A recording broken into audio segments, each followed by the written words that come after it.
Over the years, people I have met often ask me what I'm working on, and I've usually replied that the main thing was a book about Dresden.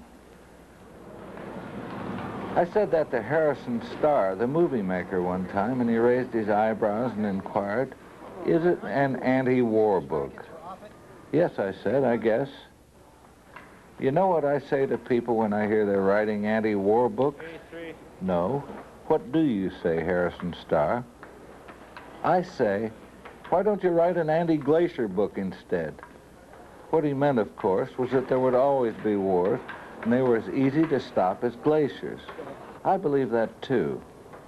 And even if wars didn't keep coming like glaciers, there would still be plain old death.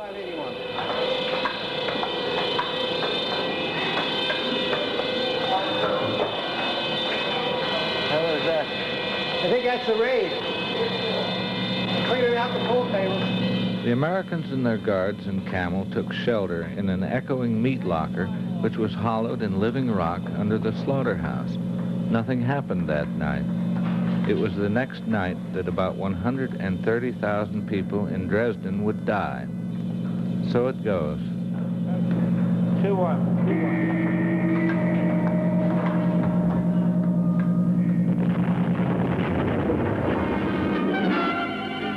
RAF heavy bombers assist Marshal Conniat's drive into the Reich. The target is Dresden. It was being used to pump German troops into counterattacks against the Russian army not many miles to the east. This strike put a stop to that. The night sky is pitted with aircraft, varicolored target markers, and the newest German ack-ack device, a scarecrow designed to burst and look like a plane exploding after a direct hit. Static electrical discharge caused by intense cold mars these magnificent bombing shots.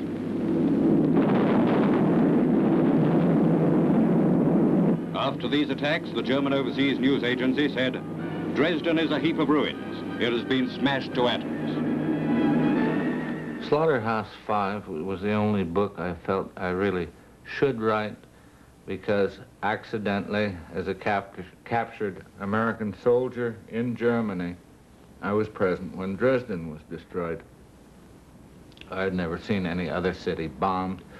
It seemed quite elaborate what I had seen there. When I got home, there was nothing in the newspapers about the bombing of Dresden, and so I had to conclude that I really hadn't seen anything very fancy in the war, and as the years went by, it emerged that this was the largest single massacre in European history. 100,000 people or more were killed in a world record time. I don't think human beings had ever been killed that fast, as they weren't killed that fast in Nagasaki or Hiroshima. Since I had been there and since I was a professional writer, I thought, all right, I must say something about this. And so I tried and I tried and I tried, and I wrote parts in a novel suitable for Duke Wayne and Frank Sinatra and perhaps Douglas Fairbanks Jr., and it would not work, and it would not work. And I thought the problem was that there was no discussing a massacre on this order. And then a friend of a war buddy of mine gave me the clue as to how to write this book. What she said was, "You were only children then." So I made my heroes the children that I had in fact been, and all my friends had been over there, 18, 19, and 20-year-olds. The thing worked. There were sounds like giant footsteps above. Those were sticks of high explosive bombs. The giants walked and walked. A guard would go to the head of the stairs every so often to see what it was like outside. Then he would come down and whisper to the other guards. There was a firestorm out there. Dresden was one big flame. The one flame ate everything organic, everything that would burn. It wasn't safe to come out of the shelter until noon the next day. When the Americans and their guards did come out, the sky was black with smoke. The sun was an angry little pinhead. Dresden was like the moon now, nothing but minerals. The stones were hot. Everybody else in the neighborhood was dead. So it goes. Many holes were dug at once. Nobody knew yet what there was to find. There was no machinery.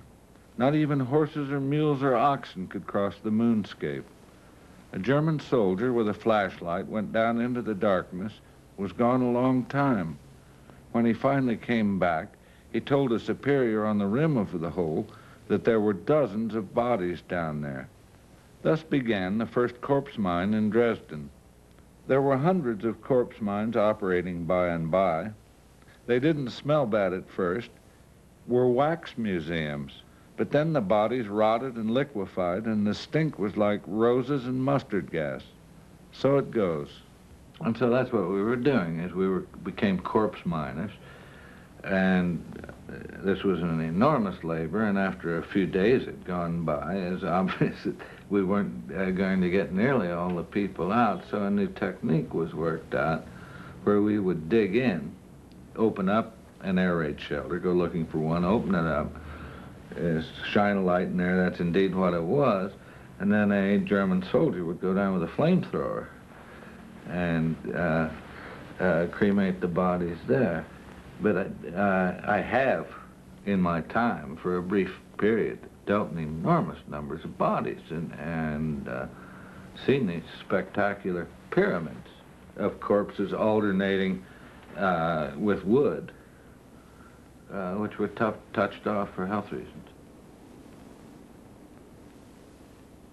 In writing the book, one of the most curious literary ideas in it, for me, is that you should introduce into it a science fiction element, almost a comical element. The science fiction episodes I tried out. And when you're writing a book, you're not committed to anything. You're not even committed to the book itself. I have thrown away whole books sometimes. And so I experimented with the science fiction idea, using it for relief, is to get some distance from an atrocity of this sort, to see how much it really matters in the long view. And the science fiction thing seemed to work, and it seemed to be amusing, and it seemed to lighten the whole enterprise, so I kept it in. And Billy traveled in time to the zoo in Tralfamadore. He was 44 years old, on display under a geodesic dome. Somebody in the zoo crowd asked him what the most valuable thing he had learned on Tralfamadore was so far. And Billy replied, how the inhabitants of a whole planet can live in peace. As you know, I am from the planet that has been engaged in senseless slaughter since the beginning of time. I myself have seen the bodies of schoolgirls who were boiled alive in a water tower by my own countrymen. This was true. Billy saw the boiled bodies in Dresden. And I have lit my way in prison at night with candles from the fat of human beings.